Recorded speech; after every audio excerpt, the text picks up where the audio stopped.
The Ashenor Dominion had conquered 214 worlds, 3,000 years of expansion, 0 defeats.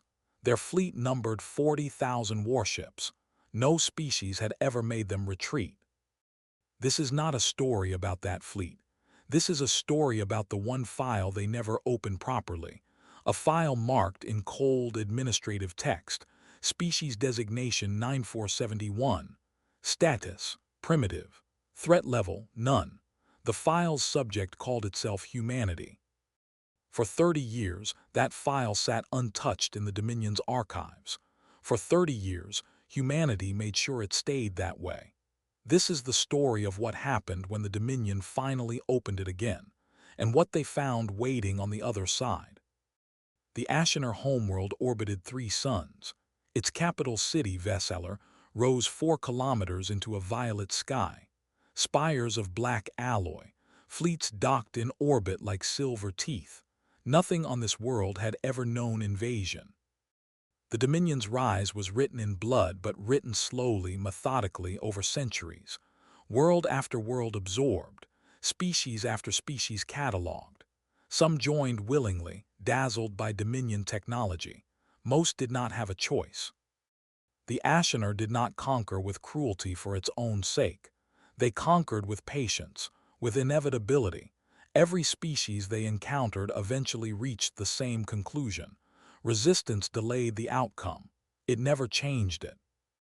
There had been exceptions, buried deep in Dominion history, rarely spoken of in official records.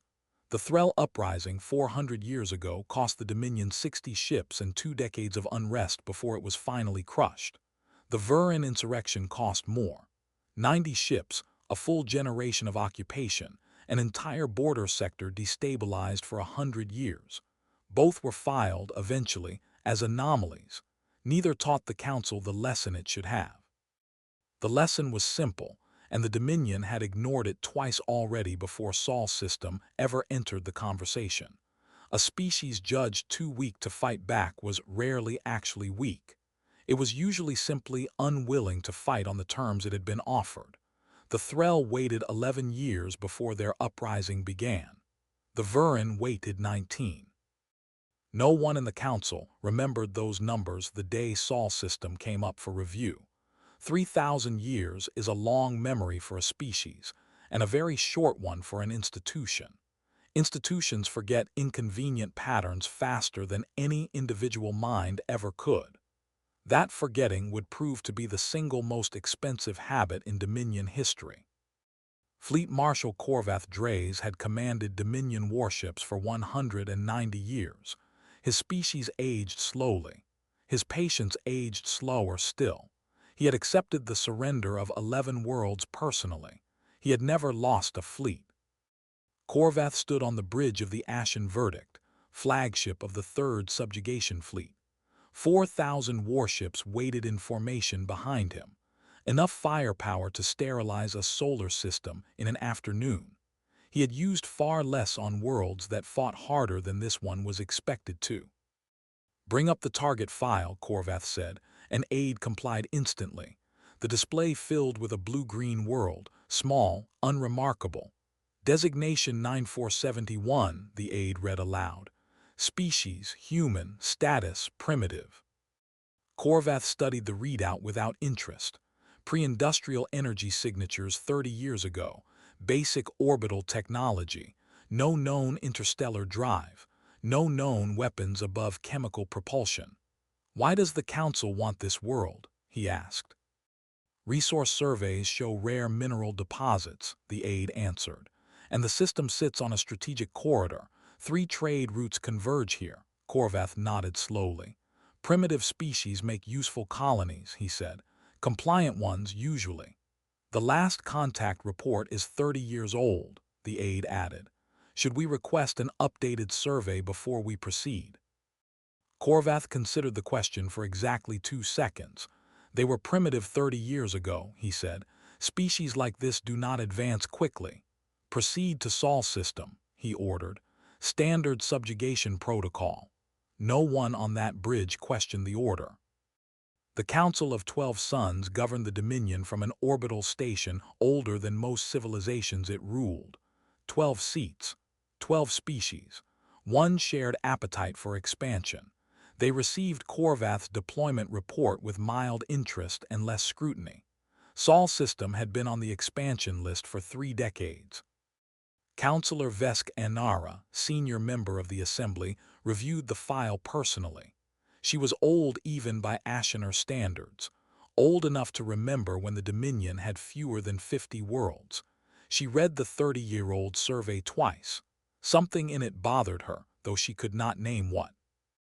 The last probe recorded primitive radio transmissions, she said to the Assembly. Nothing since. Nothing since means nothing changed, another councillor replied. Primitive species do not vanish. They stagnate. Vesk did not argue the point aloud, but she made a private note in her own files. A single word, verify. That note was never acted on. 3 separate junior officers flagged the Sol survey as outdated in the following weeks.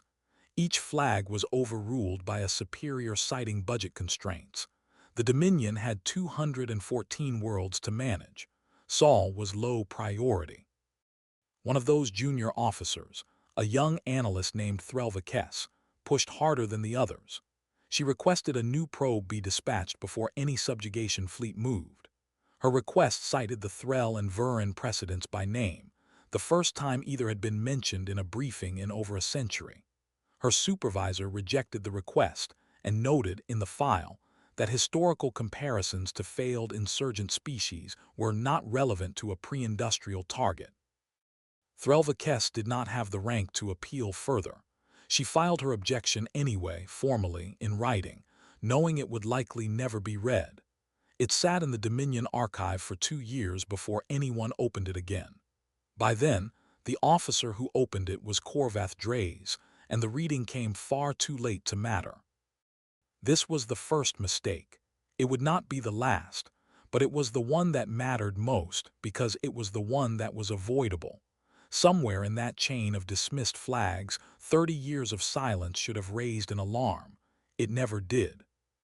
The truth was simpler and far more dangerous than anyone in the Dominion imagined. Humanity had not stagnated.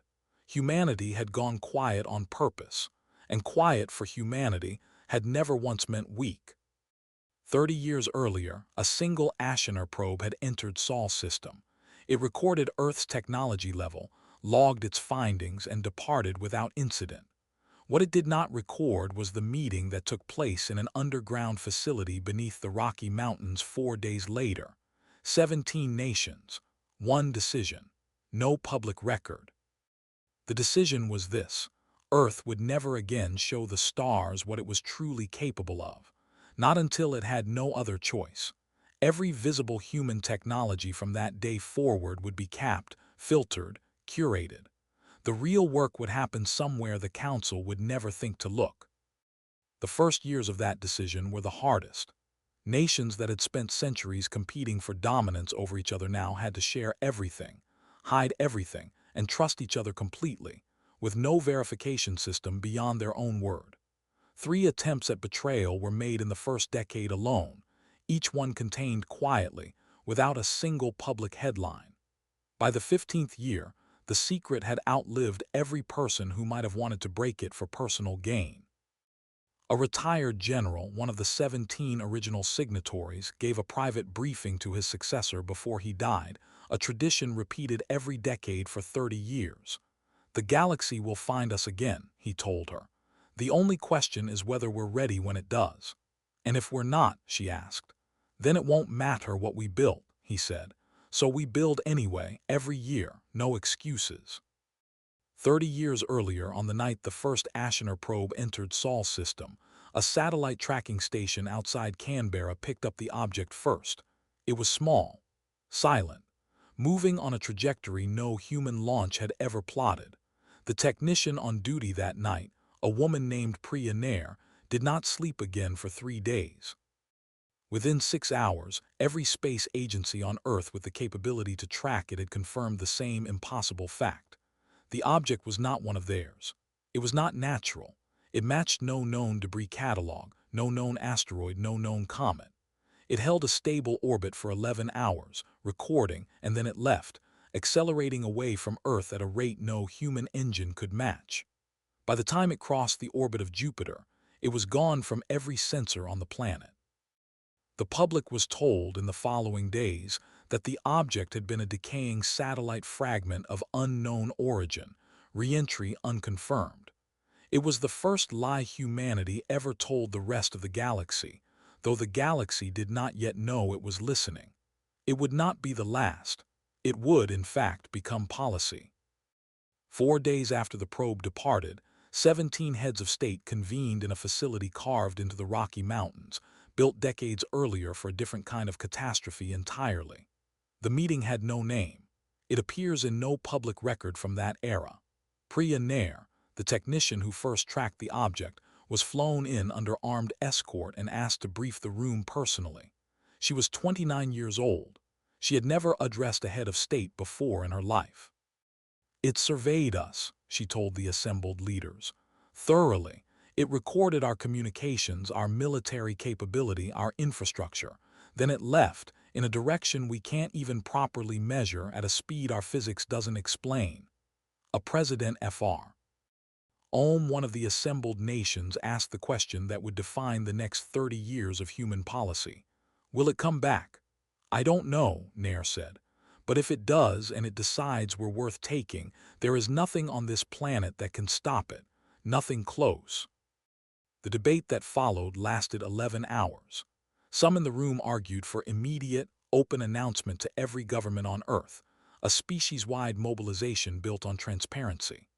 Others argued that panic itself would be its own catastrophe, that no coordinated response could survive being debated by every parliament and Congress on the planet before it was too late to matter. In the end, a general from one of the smaller nations in the room made the argument that decided it. We have one advantage right now that we will never have again, he said. Whoever built that probe does not know we noticed. The moment we announce this to the world, we lose that advantage forever to 100 governments, 1,000 leaks, and every intelligence service on the planet trying to get ahead of every other one. If we're going to survive whatever's out there, he continued, we survive it quietly together, or we don't survive it at all. The vote was not unanimous. 2 nations in that room objected and were persuaded, over the following months, through means later generations would find difficult to fully justify. But the vote passed, and Project Deep Anchor existed in name before it existed in a single piece of hardware.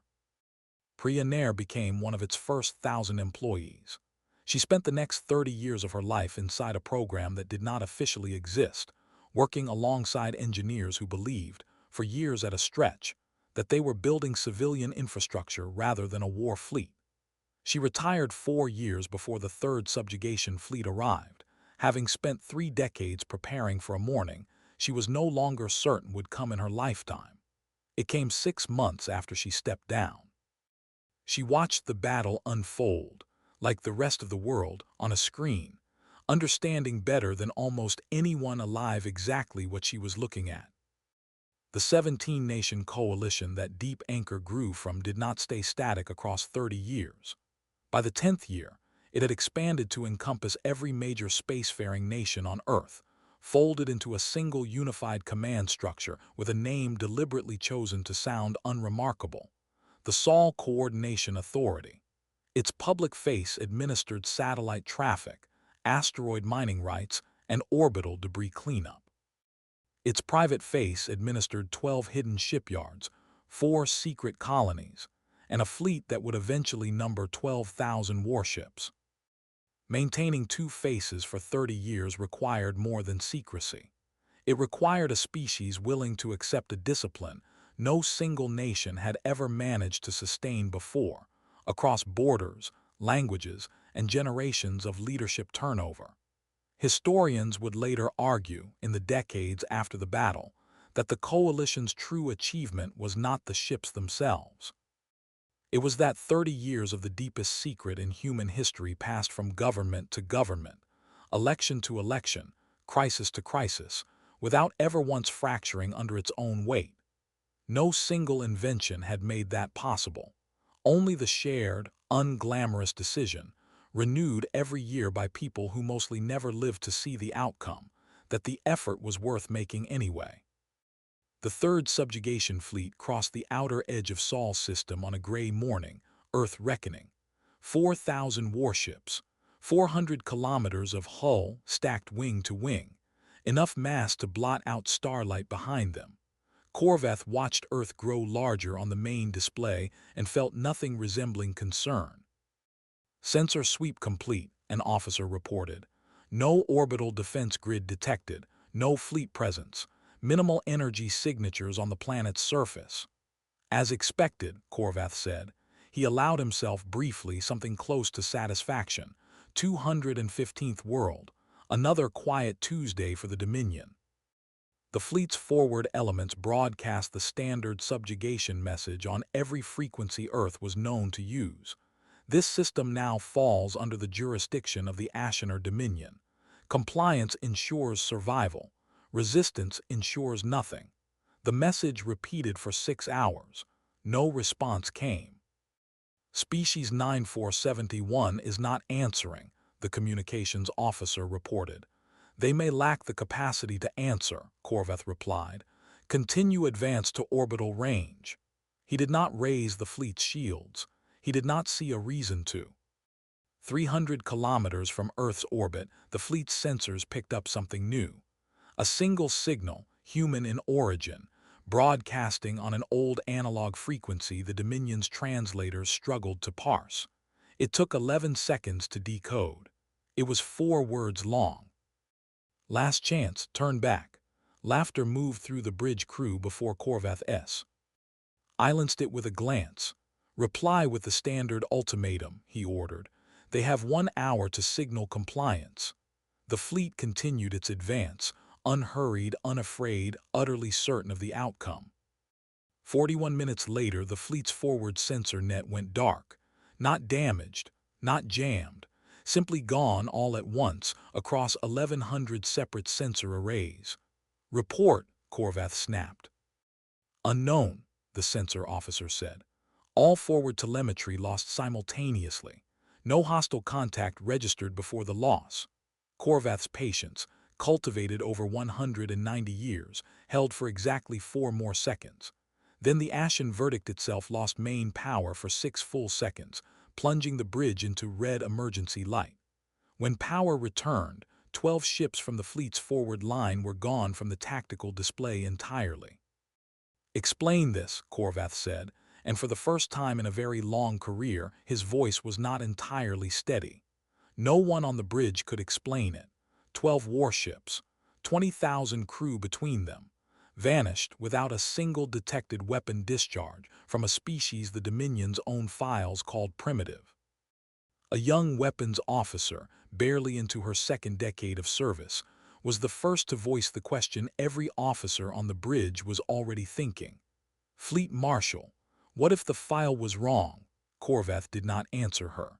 He did not have an answer yet that his pride would allow him to say aloud.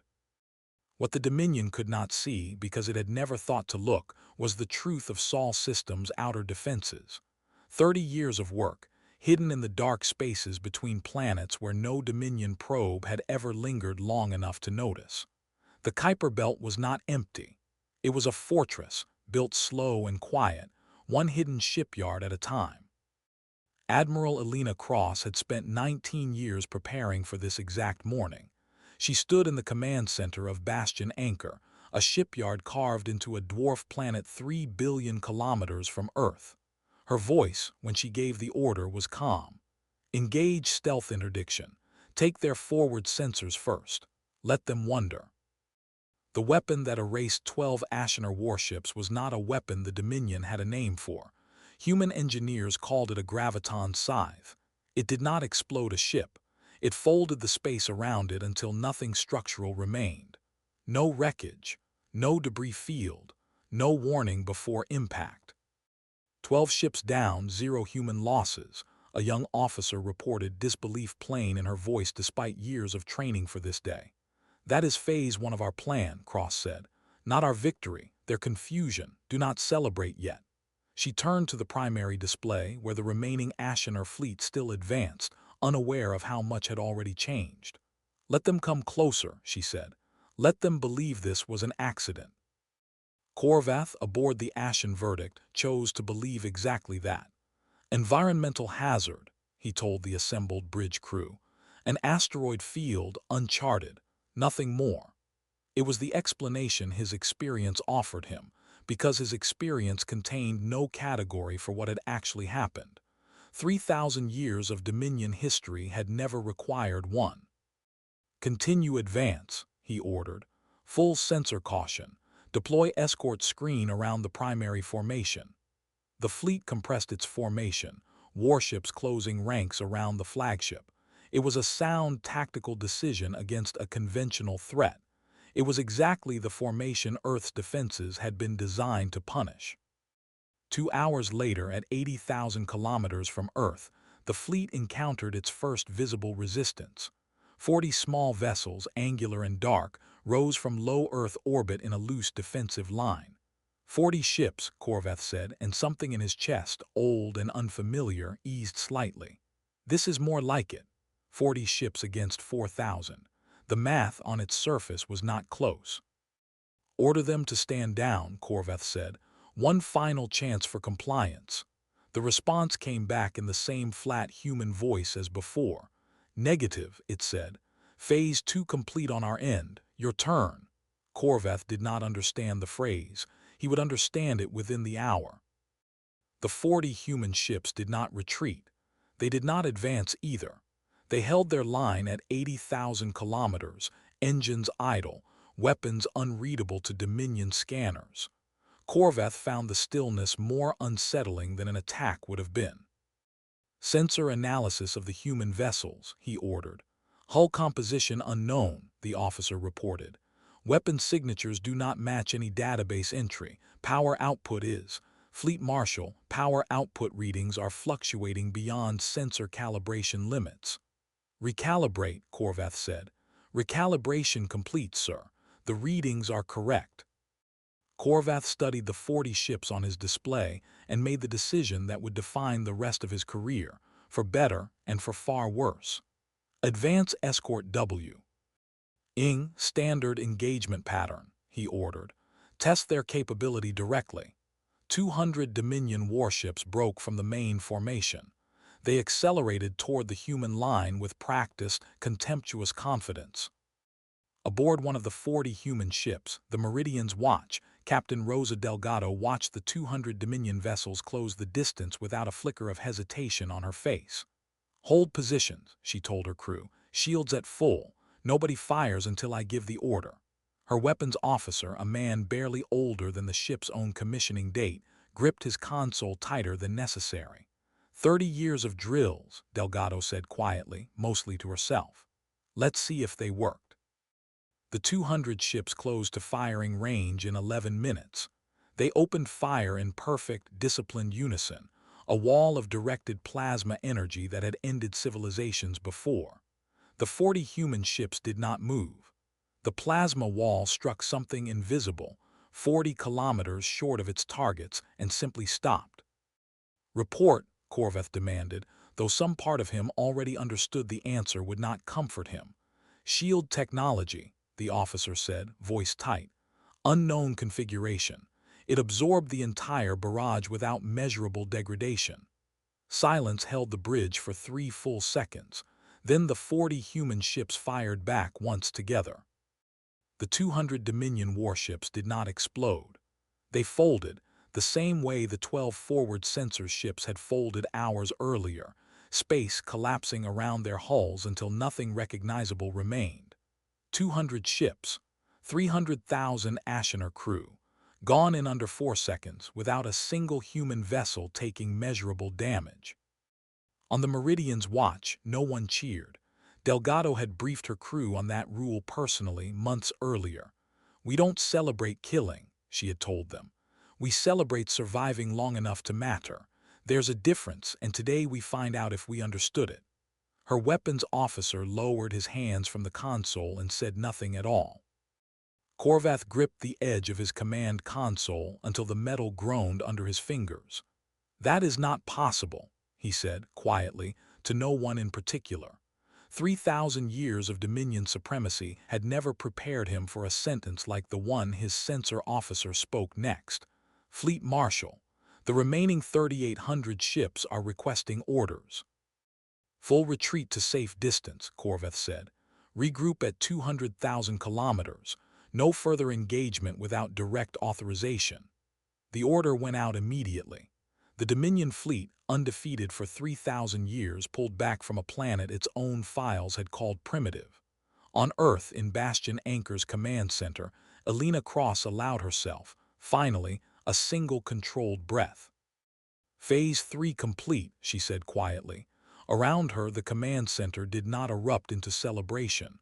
30 years of discipline held even now. "Signal the Council," Cross added. "Tell them it's time." The signal Elena Cross sent did not go to the Ashenor Dominion. It went to 17 locations scattered across Sol's system and 3 neighboring stars.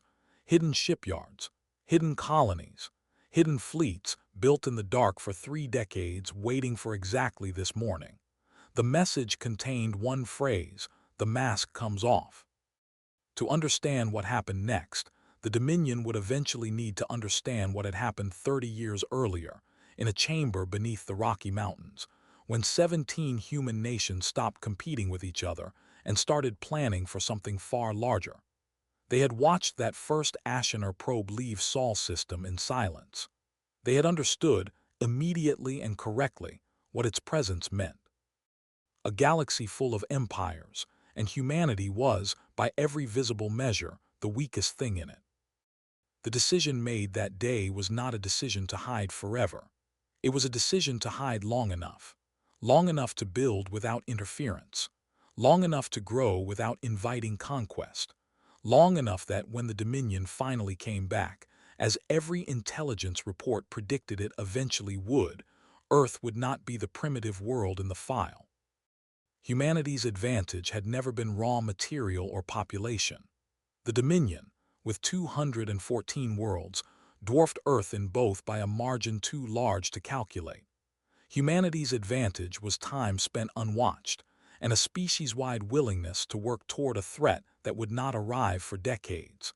No other species the Dominion had ever conquered had that particular kind of patience. Project Deep Anchor began in the second year after first contact. 12 shipyards, built inside hollowed asteroids and dwarf planets across the outer solar system, invisible to any survey that did not already know exactly where to look. Every material shipped to those yards moved under cover of civilian mining operations, a supply chain 30 years deep and never once compromised. By the 15th year, the first prototype warship left dry dock in total silence. The engineering breakthroughs that made it possible did not come from any single laboratory, any single nation, or any single genius working alone. They came from thousands of scientists across dozens of countries, most of whom never knew the full shape of what they were building. Each one handed a fragment of a design too large for any one team to complete. Dr. Amara Osai, lead architect of the Graviton Scythe program, worked for 12 years believing she was developing theoretical gravitational research for a university consortium. She learned the truth of what her equations had become only when Project Deep Anchor's Oversight Committee finally briefed her, in the 20th year, and asked her to help finish the weapon she had already designed without knowing it. By the 22nd year, 3 additional colonies existed beyond Sol's system entirely, seated in secret aboard slow, unremarkable cargo convoys that any Dominion patrol would have dismissed as primitive fuel haulers. Proxima Colony, New Meridian, orbiting a star the Dominion's own charts listed as uninhabited. A third, its name still classified even after the battle, hidden deeper still. Each colony built its own shipyard. Each shipyard fed ships back toward Sol in small, deniable numbers, over years, never enough at once to draw attention. By the time the third subjugation fleet arrived, humanity's true territory was 4 times larger than any Dominion survey had ever recorded. Keeping the secret cost more than money and time. In the 9th year, a mid-level administrator in the original 17-nation council attempted to leak partial details of the program to a rival intelligence service, hoping to trade the information for personal advantage. He was intercepted before a single file transferred, and the incident became the reason every subsequent deep anchor briefing was compartmentalized so tightly that no living person, not even Alina Cross herself, held the complete picture alone. It was a system built on distrust of any single point of failure, and it worked exactly as designed for 3 uninterrupted decades. By the 30th year, Project Deep Anchor had produced 12,000 warships, 12,000 against the Dominion's 40,000 fleet-wide, but concentrated entirely in one system the Dominion believed defenseless. Every ship carried graviton scythe technology, shield systems 3 generations ahead of anything in the Dominion's arsenal, and crews trained for 30 years on a single mission profile. Defend Saul. Then, when the moment came, do not stop at defense. The training itself was as much a part of the deception as the shipyards. Every officer who served aboard a deep anchor vessel spent a mandatory rotation on Earth's surface, in ordinary civilian life, before ever setting foot on a warship. The reasoning, laid out in the program's founding charter, was simple and unforgiving. A fleet built only by soldiers forgets what it exists to protect. A fleet built by people who remember peace fights differently than a fleet that has only ever known war.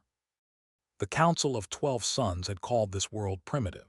They had based that judgment on a single visit, 3 decades old, to a species that had understood from the very first contact exactly how dangerous being underestimated could be, and exactly how useful.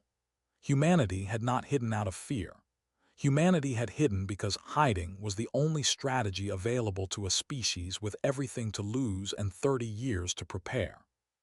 Fleet Marshal Corvath Drays regrouped his remaining 3,800 ships at 200,000 kilometers from Earth and requested emergency orders from the Council of 12 Sons. The transmission delay to the Dominion homeworld was measured in hours, not seconds. For those hours, Corvath's fleet held position, sensors straining against a planet that refused to make sense. It was the longest wait of his 190 years. Councillor Vesk and Nara received the report personally. 200 warships lost, 12 more lost before that. 300,000 Ashenor dead in a single engagement against a species classified, in the Dominion's own archives, as no threat at all.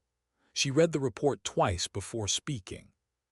"Recall the fleet," she told the assembled council. "Recall it," another councillor said, incredulous. "We have committed 3,800 ships to this operation. Retreat now looks like weakness to every world watching."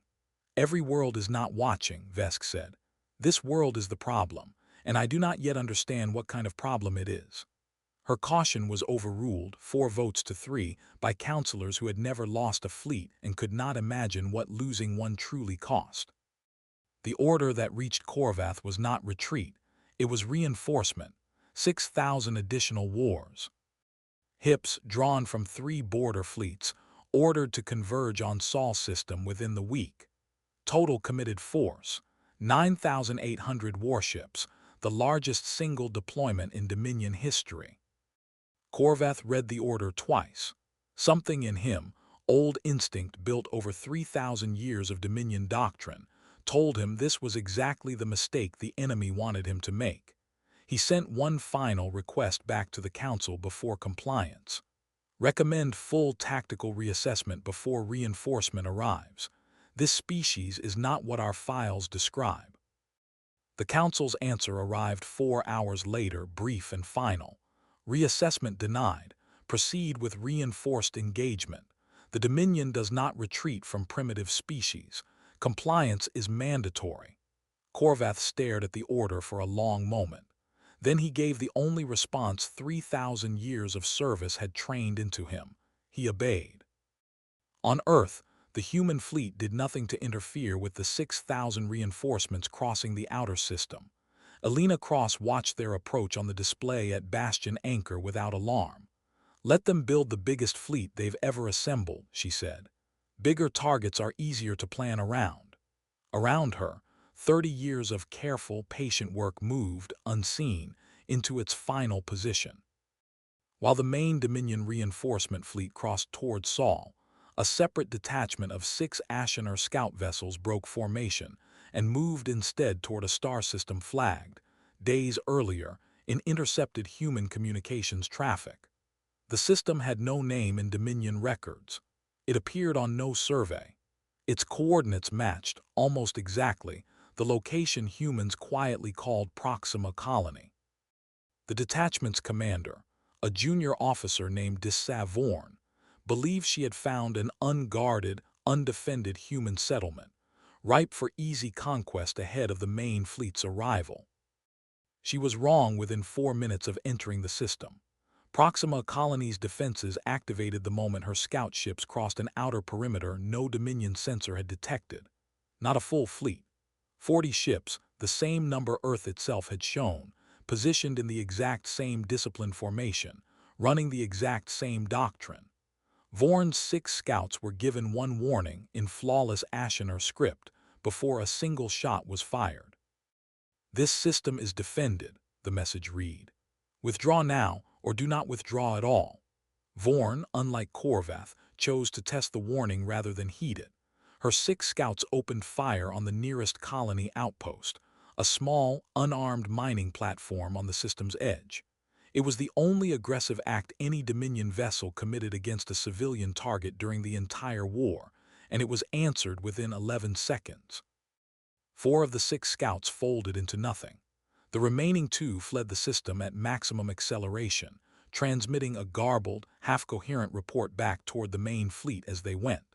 The report reached Corvath's flagship 2 hours before the main reinforcement fleet arrived at Saul. It told him something the Council's mandate had not prepared him to hear. Saul was not the only defended system. It might not even be the most heavily defended one. Corvath read Vorn's fragmented report 3 times, alone, before showing it to his staff. "There is more than one deep anchor," he said quietly, though no one on his staff yet understood what the phrase meant. "There is more than one of everything they have shown us." He requested, once more, an updated tactical assessment before proceeding. The Council, 4 hours away by transmission delay, had already moved past the point where a new assessment could change anything they were willing to hear. The reinforced Dominion fleet assembled at the edge of Saul system 9 days later.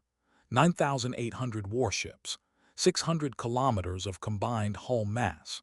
The largest single fleet the Ashenor Dominion had gathered in 3,000 years of recorded history.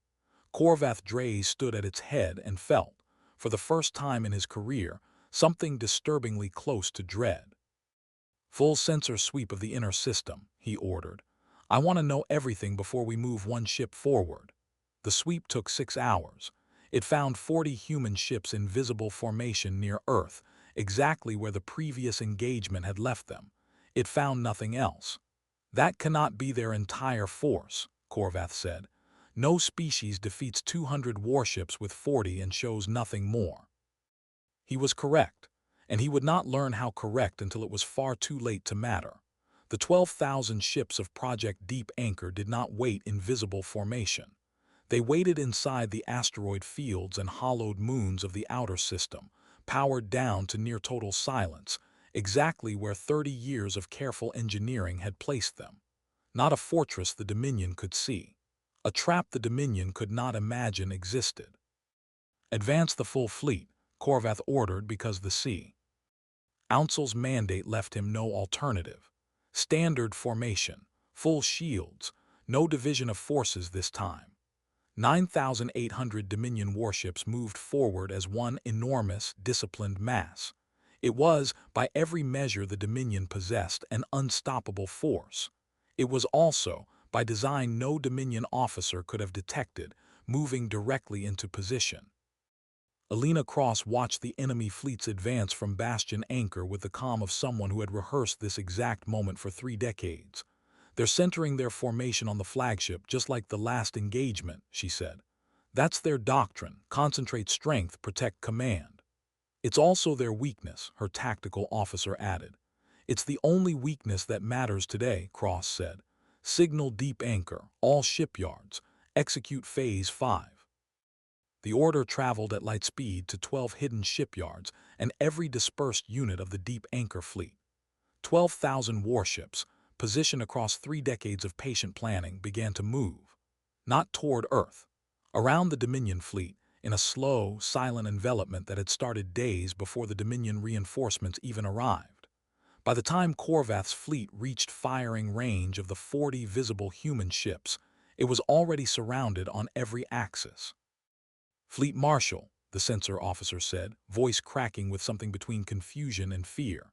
"New contacts, multiple new contacts, 12,000 vessels materializing across our entire perimeter." Corvath turned to the display and watched his own fleet's tactical map fill in seconds with red markers on every side.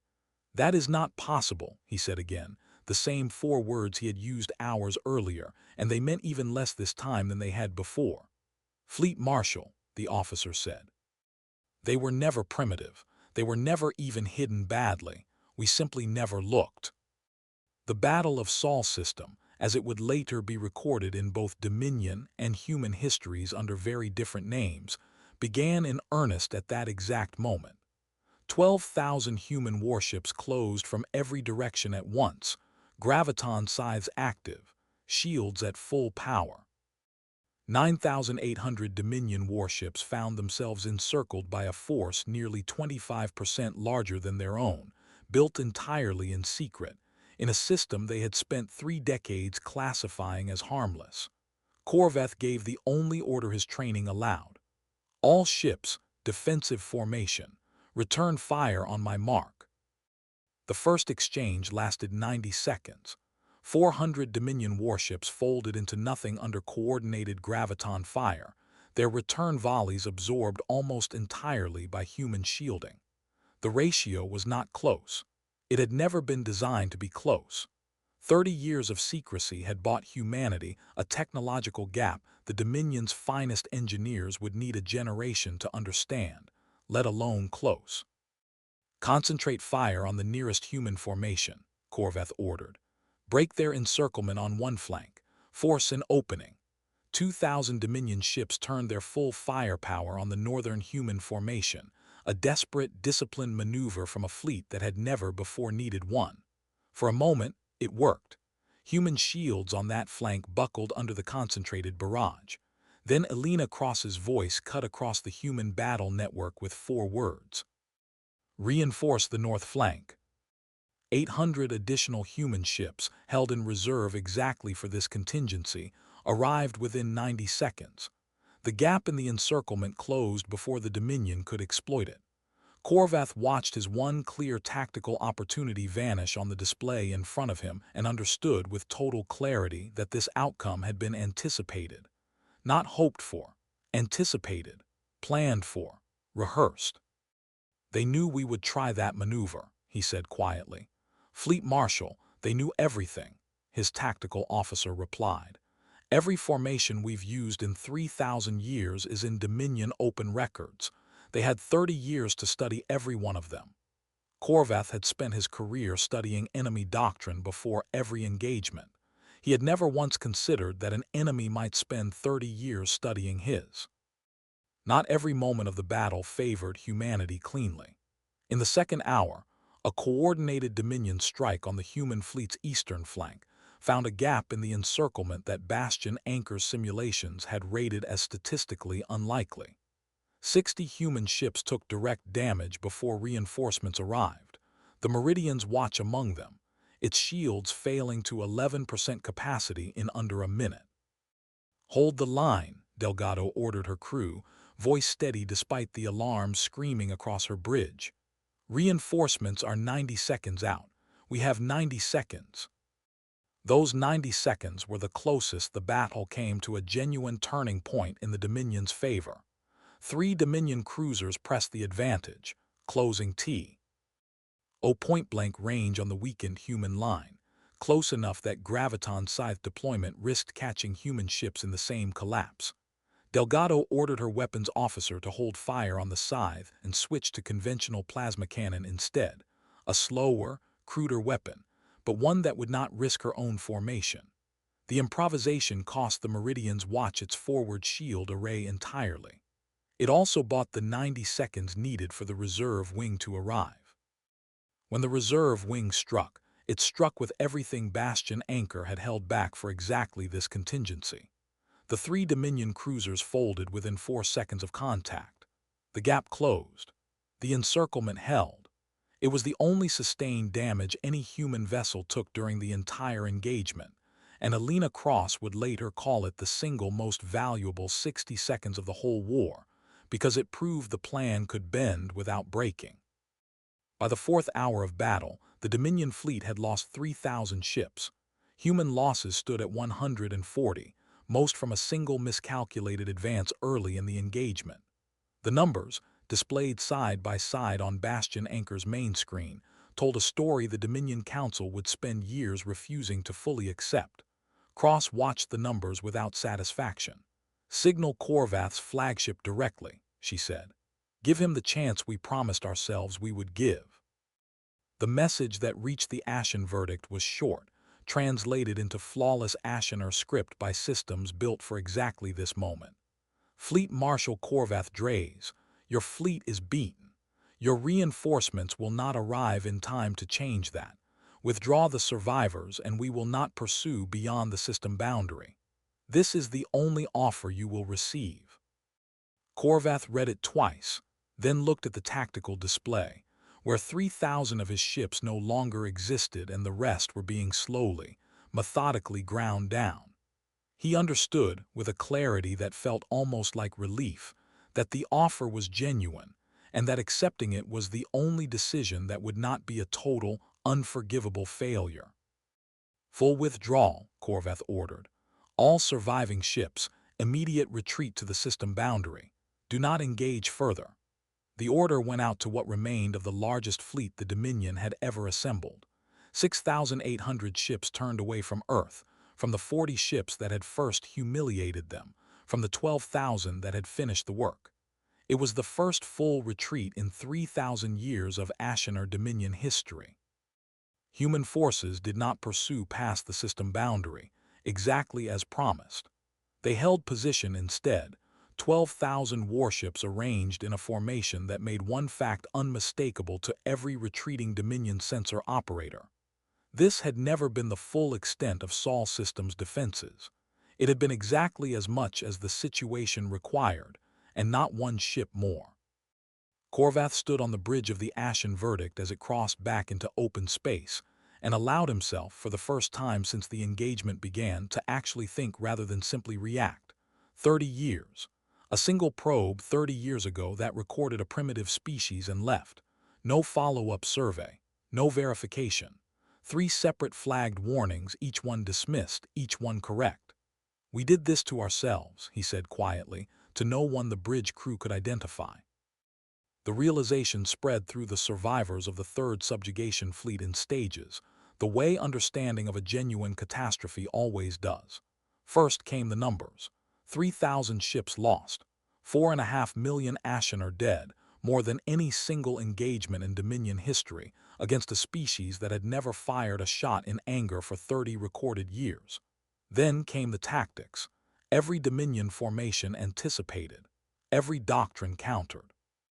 A species that had studied its enemy for 3 decades while its enemy studied nothing at all. Then, last and worst, came the timeline. 30 years was not an accident of primitive development. 30 years was a deliberate choice, made by a species intelligent enough to recognize the exact moment it was first observed, and disciplined enough to spend 3 full decades preparing for the day that observation turned into invasion. Every quiet radio signal Earth had sent into space during that time, every carefully unremarkable technological report visible to Dominion survey drones, had been a performance. Humanity had not been primitive. Humanity had been patient, and patience, it turned out, was a weapon the Dominion had no defense against at all. Counselor Vesk Enara received the full battle report 6 days later, and read it in a silence that stretched long enough to unsettle even her fellow counselors. 3,000 ships, she said finally, 4.5 million dead, against a world our own files called no threat.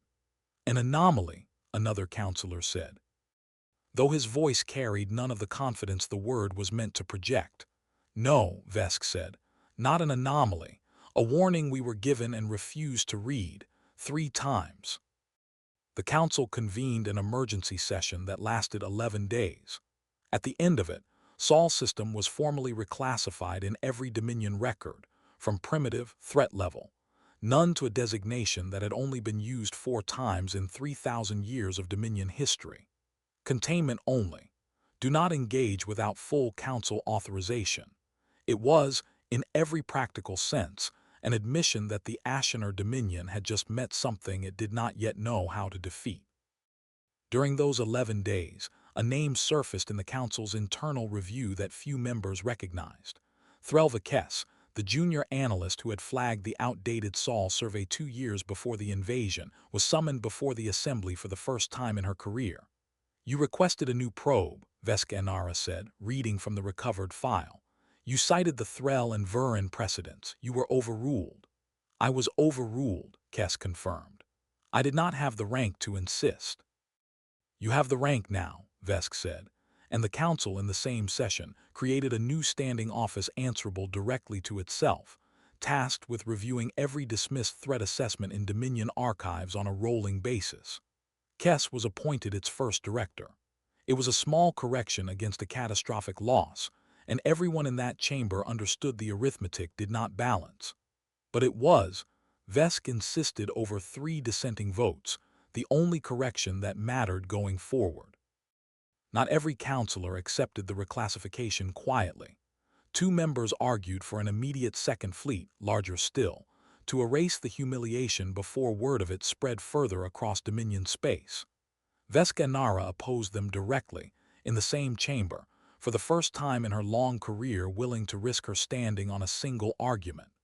We sent 9,800 ships against a species we never bothered to measure, she said. Sending 20,000 more without understanding what we are fighting is not resolve. It is the same mistake, twice, at greater cost. Her argument carried, narrowly, 7 votes to 5. The second fleet was never authorized.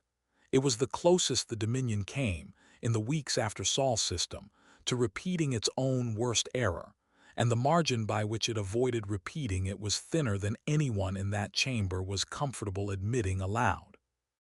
On Earth, the response to victory looked nothing like celebration.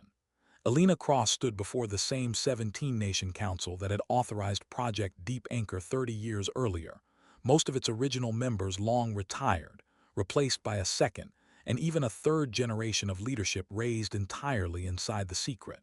She delivered her report in the same flat, measured tone she had used throughout the entire battle. The third subjugation fleet has withdrawn. We hold Sol's system. This is not the end of the threat. It is the end of the beginning. The council asked the question every one of them had been waiting 30 years to ask. What comes next? Cross did not answer immediately. She had spent 3 decades preparing an answer for exactly this question, and she gave it now with the same discipline that had built the fleet in the first place. The Dominion controls 214 worlds, she said. Some of those worlds did not join willingly. Some are still waiting for someone to prove it can be done differently. We are not proposing invasion, she continued. We are proposing that Earth stop hiding what it is, quietly, deliberately, on our terms, not theirs. For 30 years we let them believe we were primitive, she said. That gave us time. It will not give us anything more. The next phase requires something different. It requires the galaxy to know exactly what we are, before the Dominion decides to try again with a fleet even we cannot stop. 12,000 deep anchor warships did not return to hiding after the battle. They redeployed over the following months to the edges of Sol's system and the 3 neighboring stars humanity had quietly settled during those same 30 hidden years. Human ships began appearing, for the first time, in the open trade lanes the Dominion had once controlled without contest. They did not attack. They did not provoke. They simply became visible and impossible to ignore. Word of the Battle of Sol's system spread through Dominion-controlled space in the careful, filtered way information always moved through an empire built on managed narratives. Some worlds heard only that the Dominion had suffered a costly but minor setback, contained and unimportant. Others, closer to the truth, heard something far more dangerous to a 3,000-year empire than any single military defeat. They heard that the Dominion could lose. Fleet Marshal Corv Ath-Draze was not executed for his failure, as Dominion tradition of earlier centuries might have demanded. He was reassigned instead to a newly created office within the council itself, a position with a name that translated, roughly, as Director of Underestimated Threats. His first act in that role was to personally reopen every dismissed survey flag in Dominion archives, going back 200 years. He found 6 other species, quietly filed as primitive, that had gone unverified for decades. 2 years after the Battle of Sol System, Corvath Draze stood again on the bridge of a warship, this time as an observer rather than a commander, watching a Dominion diplomatic vessel approach Earth under a flag of formal negotiation rather than conquest. The irony was not lost on him. 3,000 years of Ashenor expansion had never once required this particular gesture.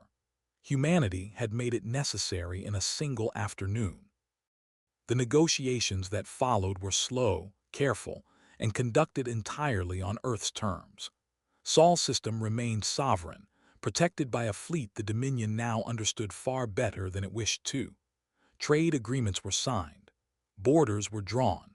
A species once filed as no threat at all was formally recognized as one of the 12 most powerful military forces the Dominion had ever encountered.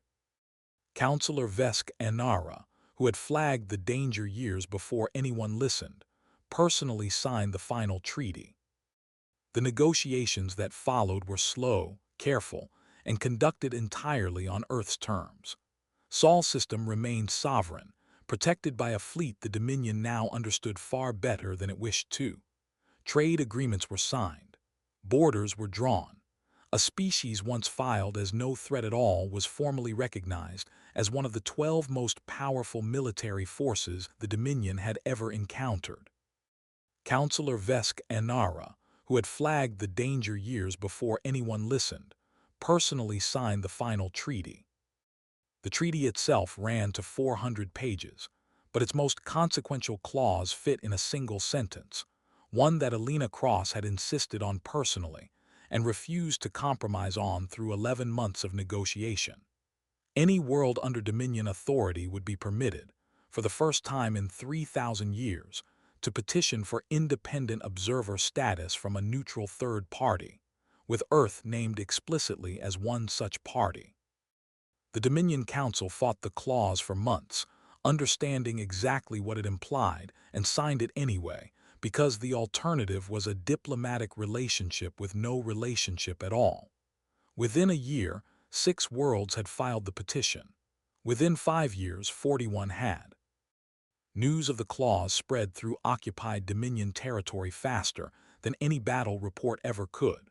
On worlds that had lived under Ashenor rule for centuries, the story of Sol System took on a shape far larger than the battle itself.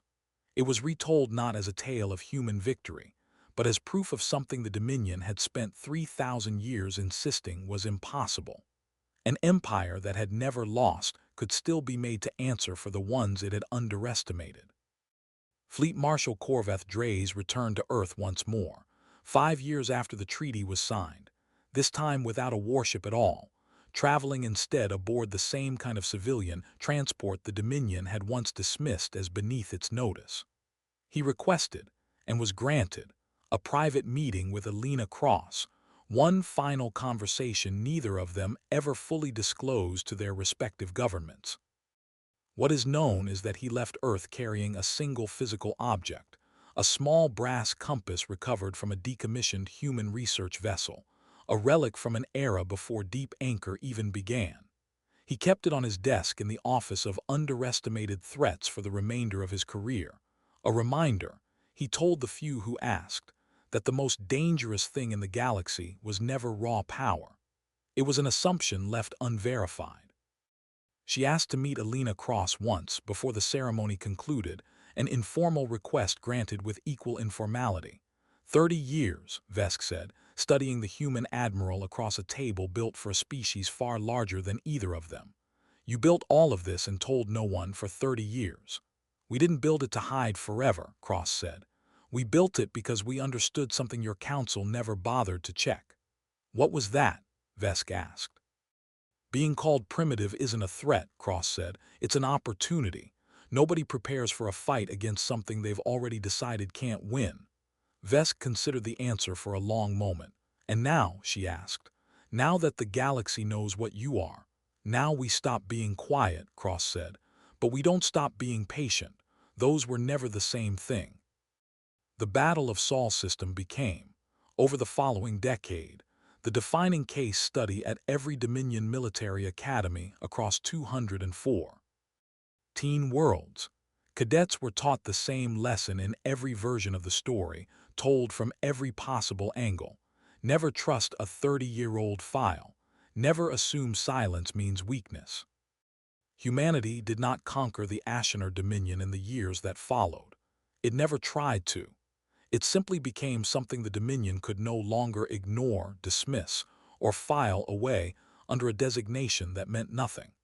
Species Designation 9471 was permanently amended in every Dominion archive, a single line replacing 3 decades of quiet, catastrophic error.